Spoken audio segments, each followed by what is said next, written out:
രണ്ട് മാദക സുന്ദരികൾ ഏറ്റുമുട്ടിയ കഥയാണ് പറയുന്നത്. ഈ മാദക സുന്ദരികൾ മലയാള സിനിമയുടെ ഭാഗമാണ്, മലയാള സിനിമയുടെ ഭാഗമായിരുന്നു.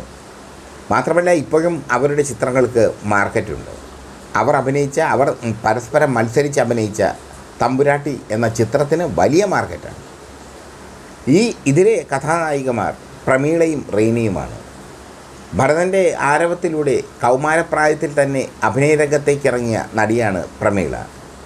തടിച്ച ശരീരത്തിൽ കാമശാസ്ത്രമുണ്ടെന്ന് തെളിയിച്ച നടി, തടിച്ച ശരീരത്തിന് വല്ലാത്ത വശീകരണ ശക്തിയാണെന്ന് തെളിയിച്ച നടി.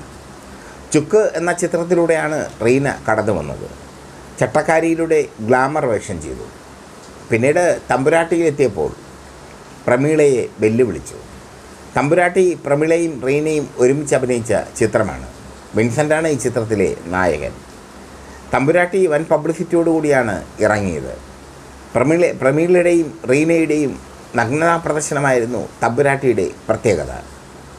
പ്രമീള നന്നായി തന്നെ നഗ്നതാ പ്രദർശനം നടത്തി ഈ ചിത്രത്തിൽ. പ്രമീളയോട് മത്സരിച്ചുകൊണ്ട് റീനയും തുടയകം മാറുടെ വടിവും ഒക്കെ കാണിച്ചു തമ്പുരാട്ടി. തമ്പുരാട്ടി പ്രമീളയുടെ അഭിനയ ജീവിതത്തിലെ വലിയ ഹിറ്റായി മാറി. തമ്പുരാട്ടി എന്ന ടൈറ്റിൽ റോൾ അവതരിപ്പിച്ചത് പ്രമീളയാണ്. പ്രമീള നെഗറ്റീവ് ടച്ചുള്ള കഥാപാത്രത്തെ അവതരിപ്പിച്ച ചിത്രമാണ്. പ്രമീളയെ പോലും നാണിപ്പിക്കുന്ന വിധത്തിൽ റീന ശരീര സൗന്ദര്യം പ്രദർശിപ്പിച്ചു. ഒരു കാലം പ്രമീളയുടെ കാലമായിരുന്നു. റീനയ്ക്ക് അങ്ങനെ ഒരു കാലമുണ്ടാക്കാൻ പറ്റിയില്ല. റീന പിന്നെ നിർമ്മാണ രംഗത്തേക്കും മറ്റും കടന്നു. മലയാള സിനിമയിൽ ഇപ്പോഴും നിർമ്മാണ രംഗത്ത് സജീവമാണ് റീന. ഒരുപാട് നല്ല ചിത്രങ്ങൾ അവർ ചെയ്തിട്ടുണ്ട്. ധ്രുവസംഗമം, ഒരു മാടപ്രാവിൻ്റെ കഥ തുടങ്ങിയ ചിത്രങ്ങൾ. ജനപ്രിയനിൽ എത്തി നിൽക്കുന്നു റീനയുടെ ചിത്രങ്ങൾ. നിർമ്മാതാവായി റീനയെ അംഗീകരിച്ചു കഴിഞ്ഞു കേരളം. പ്രമീളയാകട്ടെ തമ്പുരാട്ടിയിലൂടെ റീനയോട് നഗ്നത കാട്ടി വിജയിച്ച അല്ലെങ്കിൽ നഗ്നത കാട്ടി മത്സരിച്ച പ്രമീള ഇപ്പോൾ ഇന്ത്യയിലില്ല.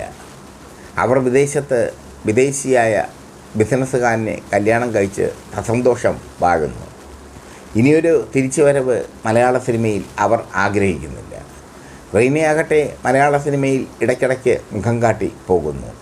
റീന പണ്ടത്തെ കാലത്തെ മറക്കാൻ ശ്രമിക്കുന്നു. ജയനുമായൊക്കെ റീനയ്ക്ക് അഗാധമായ ബന്ധമാണുള്ളത്. അതൊരു സൗഹൃദം മാത്രമാണോ അനാശാസ്യമാണോ എന്നൊന്നും അറിയില്ല. പക്ഷേ ജയനും റീനയും തമ്മിൽ നല്ല ബന്ധത്തിലായിരുന്നു. റീനയ്ക്ക് ഒരുപാട് അവസരങ്ങൾ വാങ്ങിക്കൊടുത്തത് ജയനാണ്.